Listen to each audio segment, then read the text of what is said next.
Yes, ladies and gentlemen, welcome to another episode of the Brother and Sister Podcast.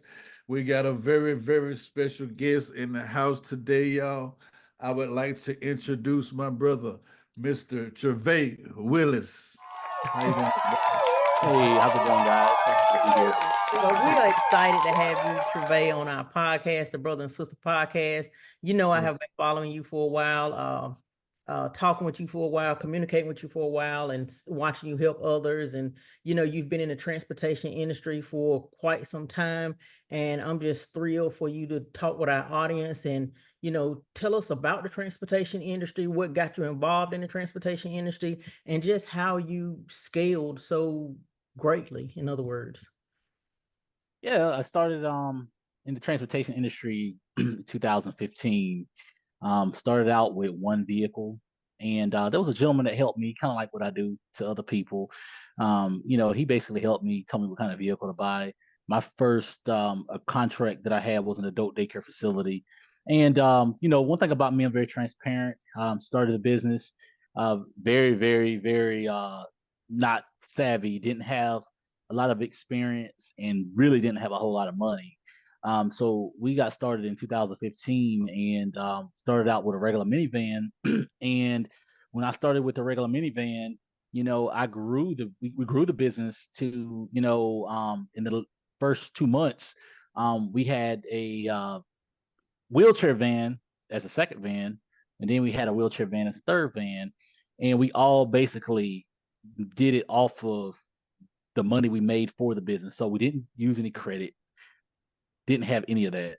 The first month being in business, we made about $8,000.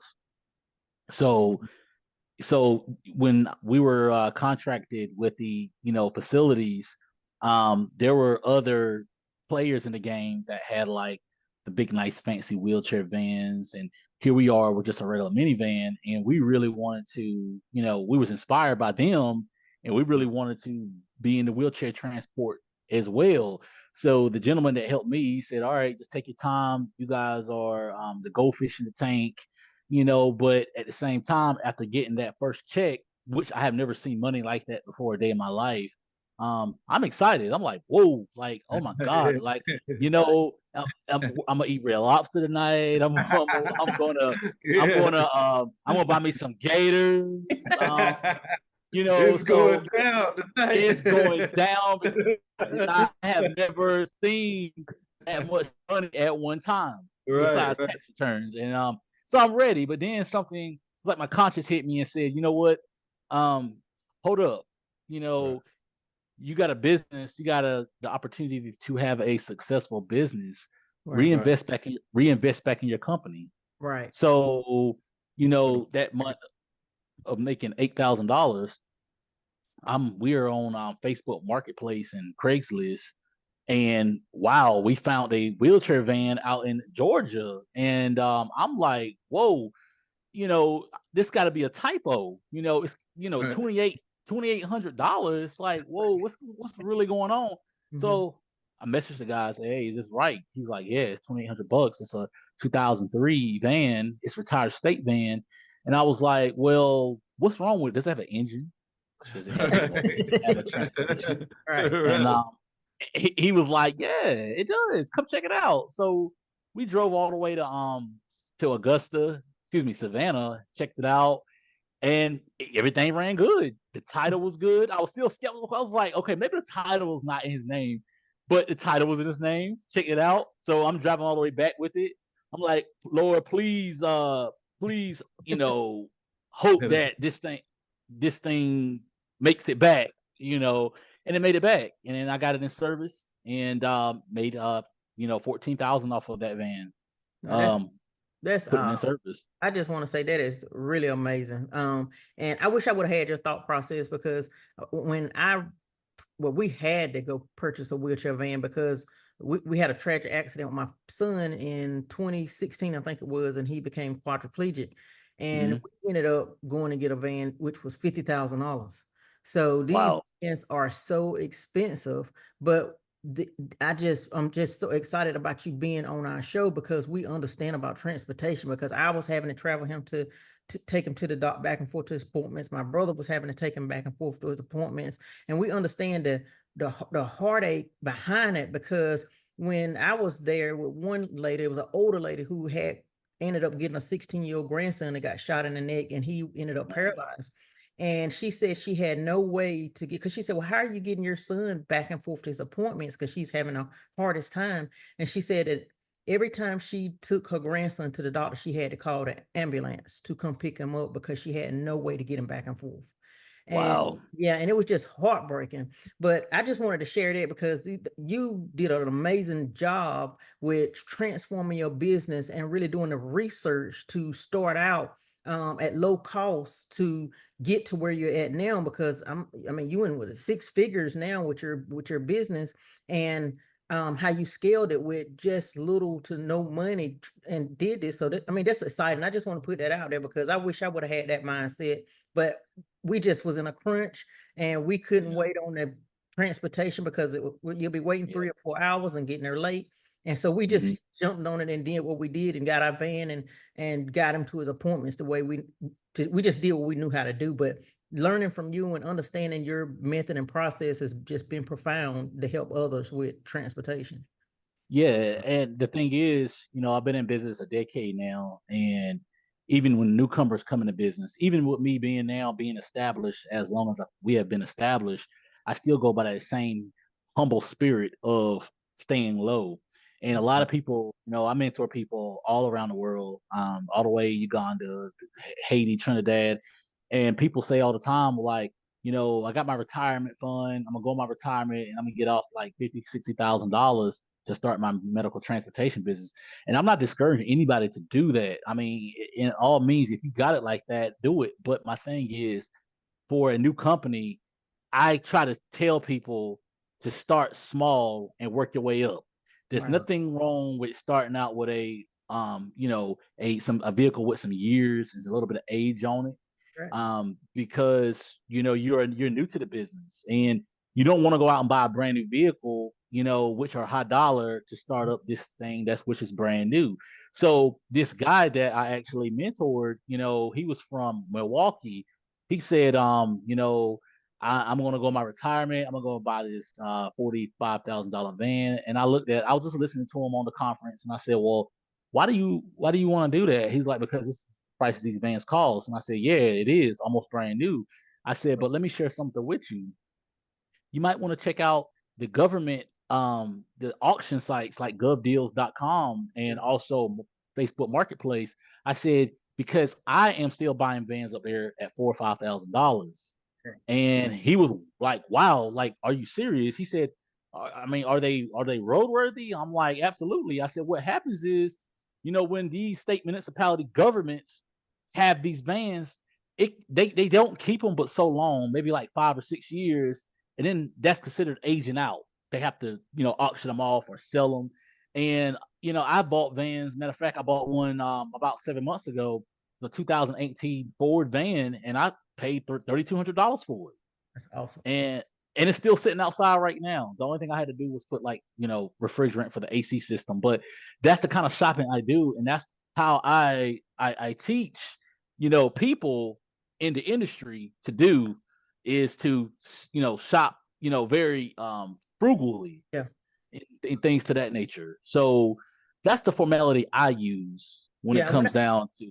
Yeah, when I first met you or learned about you and heard of you, it was just so amazing to me because first of all, you gave my birthday, June the 4th, which you starting on your business. Then on top of that, when I heard you speak, me and you had the same connection, Tammy Lewis, Lewis, which is a wonderful lady. So I'm like, she is. How is all of these coincidences coming together? First of all, he's talking about my birthday. Then he's talking about my friend Tammy that me and him both know.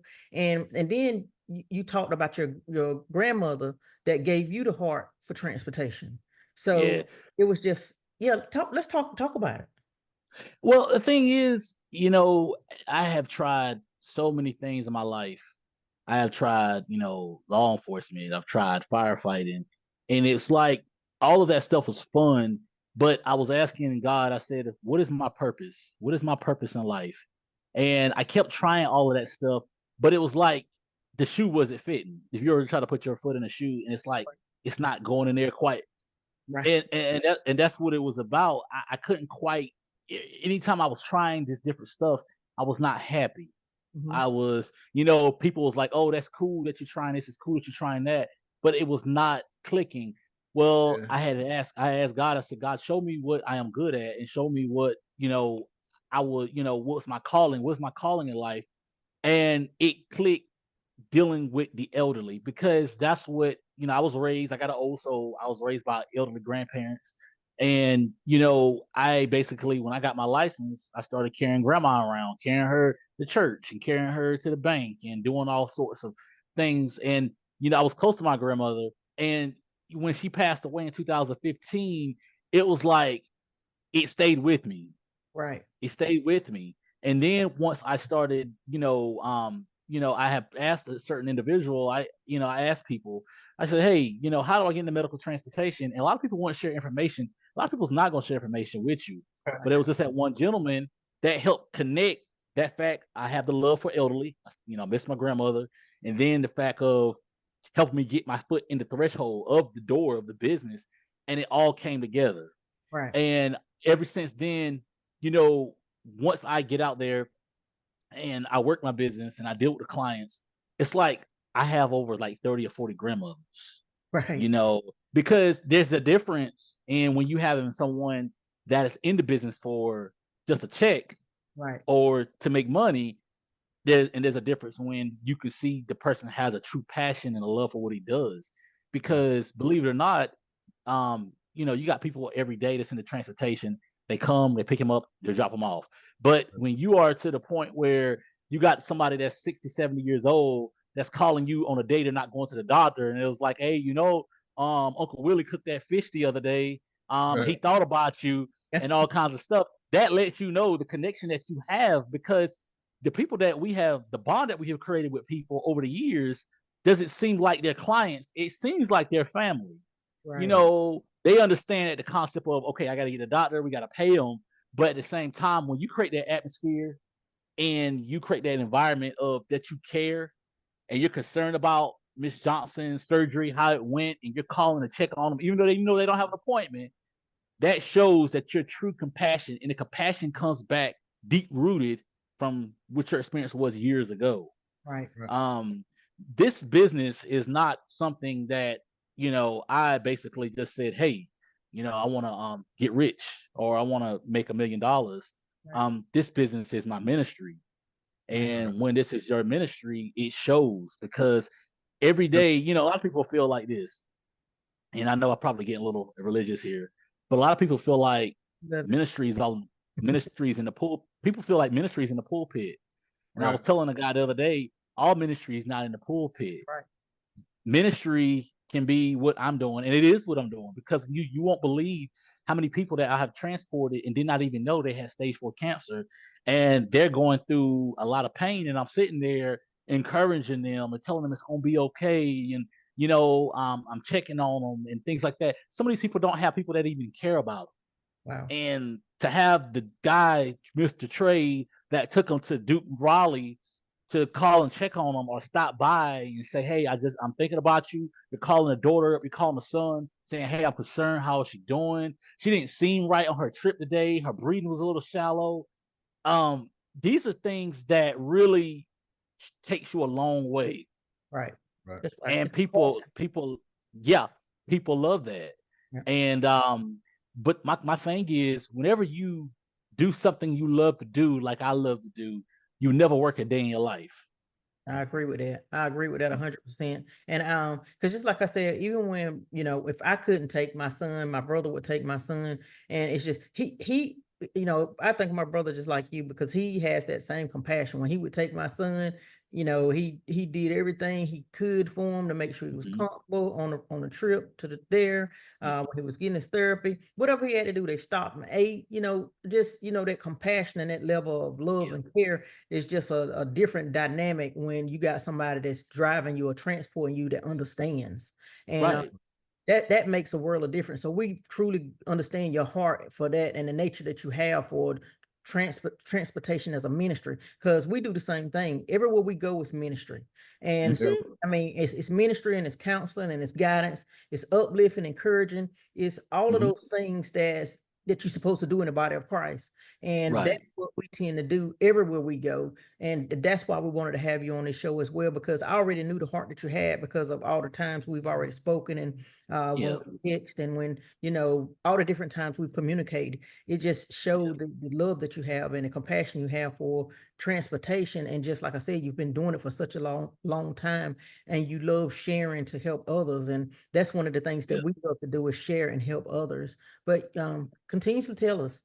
It's this is the industry, and the thing is, I have my YouTube channel and it has over like 70 some videos, and a lot of people, you know, not making myself put myself on a high esteem, but I get a lot of feedback from a lot of people that say, you know, your videos are so helpful. People they have went to people that they have asked people to help them and guide them, and it's like nobody will share information with them. Right. And they're like, you know, when I first got into this industry, matter of fact, Tammy Lewis, yes, she she's so I don't know sweet. if you noticed. I don't know if you know this story, but years ago she had the nurse ball. She still have it, the Nurse Ball She Summit. still has it, Yes, she still have and it. she had invited me to speak there back in 2010. It was like a month before I COVID, watched it. and I went there. I went there and I did the seminar there. It was phenomenal. And when I did the seminar, I was in the kitchen one day and you know, I was just messing around. I uploaded it to YouTube, and about 4 days later, I'm getting all these weird calls coming in from like, you know, Georgia, and I'm thinking, you know, people from Florida, and I'm thinking like, okay, it's probably one of these car shield scams or something, you know, and all that. Well, these was all people that had watched the video, and it had garnished over like 10,000 views within a week. Right. And next thing I know it, I'm in a whole full-fledged mentoring business that I didn't even try to get myself into, because everybody was like, "Hey, I want you to help me. Hey, I want you to help me." I was getting flown out to Florida. I was getting invited to Haiti. I was getting invited to Trinidad, Uganda. I was invited to come there to get, you know, help to get set up. And, you know, I was like, wow, this is, you know, it's a good bombard. I was getting bombarded by in a good way. Right. And the thing was, people was like, you're very honest and very transparent about things, because you tell the good side and you tell the bad side to it. It's It's no plastering of, oh, make $500,000 the first year being in business and then not say the risk. right. I say this is the potential you can make, but this is what the obstacles I had to go through. Right. These are the challenges. This is how you deviate around the mistakes that I made in the business, you know. And then I share with people what I would have done differently. You know, so I tell people the good and the bad to it, and I tell people like this, you know, building your business up, you know, you have to prove to people that, you know, you are there and you're trustworthy and you're reliable, because a lot of times when you're dealing with somebody's mom That's or you're right. dealing with somebody's father, people are very skeptical about who they let their parents go with, just like you would if you would allow your child or your 5-year-old son to ride in a car. That's right. So that's where I'm coming from with it. And I tell a lot of people all the time, you know, okay, so what draws you into being in the medical transportation field? Like, what is it? Because I want to know what it is. And I want to know if it's got something to do because of money, or if it's something that you love to do, you love helping people and things like that. And sometimes I had one guy one time, and he said, yeah, I want to make $1 million the first year. I don't want to work. I don't want to do this. I don't want to do that. And I got so turned off. I was Right. like, That's right. nah. Yeah, you pick And up you on know, that. Right. man, and I said, well, sir, you know, I understand you want to make money, but you know, you need to really focus on the passion. You need to focus on the need of it versus how much money you can garnish in, things to that Right. nature.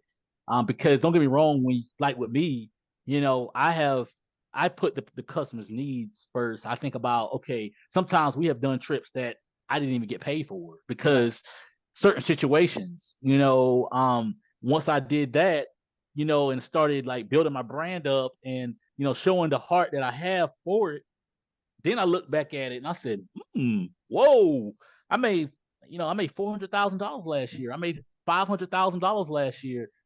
That's, when you don't focus on it, it will come. That's Because right. when you do good and you sow good seeds with these people, God is going to bless you Every for time. what you do for these people. Every time. I'm telling Every you. time. Yep. I'm telling you. And, when you treat these people good and you offer a service, like you got some services out there, they're just basically battering people with their prices. Yeah. And, we, transportation is a little bit high, but at the same time, I try to make it affordable for every single body that can get their mom or dad to the doctor and places like that. But you got some people, like I had one individual who's like, can I pay you on the end of the month? Because I'm really having a hard time and mama's got to get to therapy, blah, blah, blah. And I was like, you know what? Just come on. Don't even worry about it. Because what is it going to hurt me to do a 10-minute trip up the road and back?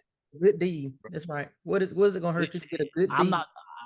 I'm not going to lose anything. So I do believe that Remember that. and the seeds that you sow, you will harvest. And You'll what was harvest that, good Alice? seeds. We were talking about that on the last What was that you said, Alice? We were talking about that on the podcast about sowing good seeds. Oh, So yeah. good seeds, good grass come back, and so the bad seeds come back. The So bad I'd rather seeds come sow back. good seeds If you every want day. if you want good fescue or whatever, grow good seeds. And if you want I like that Bermuda. thorns, I like Bermuda too. You got to keep watering though. Yeah, Oh, you gotta that keep golf, watering. that golf course. Yeah, you gotta keep watering. I like the golf course. That's right. Yeah. So now let me ask you this: like, do you like? So is it like anybody that call you, or like you on a contract with a company that got all the people the clients or whatever, or like they can just call you when you come, or how they work out? Well, we have a variety. Thing about me, I like to diversify our portfolio. I gotta start saying my because I like to be considered as a team. But I like to diversify our portfolio as an overall. I like to have a little bit of this, a little bit of that, a little bit of this. So, I tell all people, don't put all your eggs in one basket with one contract Right. because contracts are like relationships. They love you they love you today, y'all in love, or they telling you the best thing since sliced bread. And then tomorrow, oh, you know what? I want to break up. Right. So I typically like to have, my nursing homes. I have my amputation clinics. I have my workers' compensation companies. I have the hospitals, and I have my private pay base that I deal with. So I try to like to put my hands in a little bit of everything, just in case. Yeah, just in case one nursing home. Oh, we're over budget. We're gonna have to cut back on you guys. I have something else to fall back upon. Right. And at the same time, we're gonna put another slot on the shelf. We'll get another one. Boom. And another one. Yeah, It just yeah, works out. Like I said, yes. you lose some, and you just got to kind of feel your way through as you go. Yeah, for sure. Yeah, that's how we do it. So I enjoy it. Like I said, this is 10 years worth of June made 10 years of being in business, and I'm looking for many more. Right now, we do a lot of contracting with the city. We did Dreamville this year. Like I said, that's not really my cup of tea for is the music, but we just did the shuttle transportation for Right. Dreamville, and then we also we team up with Dorothea Dix. We do the 4th of July celebration. We transport disabled people from the parking lot to the front entrance. We'll have about 4 vans and we'll shuttle for about 7 hours per vehicle.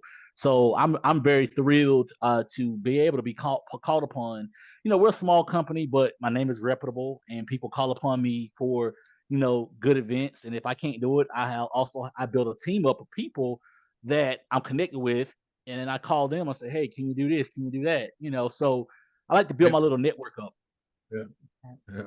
So Travae, tell me where you see yourself at. So you've lived the first decade and has scaled tremendously and done well. And just like you said, you got a reputable name, reputable company. Where do you see yourself at in the next 10 years? Well, by that time, my kids one of my sons will be graduated high school, and if you haven't seen it on YouTube, I have to find it. But when my son TJ, he was little, we used to put him on the van, and we used to show him how to operate the lift and all that kind of stuff. So he got it. He knows exactly what he's doing. So, we've had this conversation many times. I said, son, what do you want to do when you grow up? He said, I want to go to college, but I want to run your business. And, yeah, he does, because yeah. So we have a plan, because a lot of people do it. A lot of people, they introduce their kids to, things at an early age and get them absorbed. Because my kids, let me tell you something. My son TJ could tell you this if he was here today. I was picking him up in preschool, not kindergarten, preschool and daycare. I will pick him up in a wheelchair van. I'll pick him up in a tour bus. I'll pick him up in a limousine. And he's been exposed to that stuff. So that's all he knows. Right. So he already has a plan. He said, Dad, when I graduate, I'm gonna drive for you. Me and his mom, we own the company. Right. Like I said, we've been in business 10 years, and he's like, I want to run you and mom's business, and I want to, grow y'all's business. And, but for his word, I want to continue to, interact globally with people, help people get started. I want to travel. I want to do overseas consultations. The YouTube channel, I want that to really do well. The podcast that's ready to come out, the Transportation Chronicles. I want that to grow. I want my son to take over that. Create other dialogues and things for people to learn off of, and just travel and just inspire people to do, follow their heart's desire. Because like I said, there's not a lot of people out there that's trying to, I quote, help anybody. And if they, there are people out there trying to do it, but the problem is people are trying to capitalize very, strongly with $5,000 or $10,000 here to help you start a medical transportation company up, and like I said, I charge, but it's really not much of anything, it's just more or less my time. But I try to really get people to engage and be serious about, hey, this is what I want to do. But I would never charge that amount of money. But for as what I want to do, I just want to continue to continue to run this company until my son takes over. Continue to let my name shine upon a lot of people, and then just continue to do a good ministry. Right. Yeah. That's awesome. That's awesome that your son want to be a part of it, because it's usually they want to be a part of the family business or whatever you got going on. Because kids love to kind of do their own thing, but that's beautiful. Oh yeah, probably lay the foundation out for him, and like it'll be even more beautiful when he do his thing. So yeah. Because a lot of times when I was picking him up from school in the afternoon, I'll be in between pickups, and I'll pick him up. He'll get on the van. He's like, where we going? I said, I'm gonna pick up Mr. Johnson. He was like, oh, okay. So I get Mr. Johnson on the van, and my son, I'm putting the wheelchair in, and my son is getting behind the chair and putting the restraints on. And I said, and the client's like, oh, he sure knows what he's doing. I said, yeah, he's seen this about 100 times. And like, I got it, now got it. yeah, and now, because what happened, I get excited talking about this industry. When both my kids was actually smaller, their mom, when we first started in 2015, we was offering Christmas Day transports and Thanksgiving transports. So, at the time we didn't really have anybody at the time keep the kids. So the kids was on the van with us. Her brother would be on one van, and the one that can walk, it would be on the van with me. And some people really wouldn't agree with having your kids with you, but it was all private pay. So my clients thought it was the most cutest thing ever. They was like, "Oh, you got your son with you? Oh, come here, let me hold on, tons of stuff." Oh, they was giving my kids tips and candy and $10 here and $10 there. But the thing is, when you expose that stuff to them, that's all they really know. And I used to pick up my son in tour buses. Off when I was coming back off trips, stop by the house and pick him up and take him to the yard and drop the bus off and come back home. So when you lay that foundation and you build that frame on top of it, you got a beautiful thing. That's awesome. And so when you're dealing with an older crowd like that, it's such a good thing to bring your kids around elderly, because it really can teach you something. You know what I'm saying? Just because they're old and can't get around like they used to, it's a blessing to just be able to go and help them and just be a part of their life to help make it better. Because that's one of the best feelings in the world you can get. Right. Just Oh, have to get absolutely. paid for it. You know what I'm saying? Yeah. But the most highlight, I think, and I want to say this because sometimes I can get off topic, but I think the most highlight Too. is trip. I had the trip I've done that was a highlight was about 5 years ago. We did a Christmas Eve transport, and what happened was the nursing home set it up. We picked this guy up, and the guy was like, God knows, he was like 89 years old. And we took him to his house, but his daughter did not know that he was coming there. So we got him off the van and we took him, we rode him up into the garage, we knocked on the door. She came to the door and she started crying when she saw him because and the reason why she started crying because I did not know this until 3 days later. It was his last Christmas and he passed away 3 days later. Oh man, that's wild. So every year around Christmas, she always writes me. It's like, I haven't forgot about you. You got my dad home, and I will never forget that. And you know what? I'm gonna say this: money is good, but those are the things that really sticks with me. Right. Is those memories. Sometimes when I'm having bad days and let's say I got a vehicle down or a transmission out, and I'm like, oh my God, this is horrible. I'm having a bad day. Those memories, they come back to me, and that's where it keeps me going. That's, Going. that's Get that awesome. light burning. Now I know with all those vehicles, you like got an in-house mechanic. What's going on with that? Man, Travae, hold on that question. I want us to do a part two. We at 1 minute, so we will end this one and we will come back on another link to do a part two with you, Travae. If you had one thing to tell the world right now, what would it be? follow your dreams. Don't allow, what you don't have to stop you from what you're trying to do. That's what I tell everybody. You may want to start that business, but you may not have the money. Walk out on faith, get your LLC started, and just walk on faith and build on top of your LLC. Put the money right back in. Yep, that's how you do. Yep. All right, Travae, I'm gonna send you another link.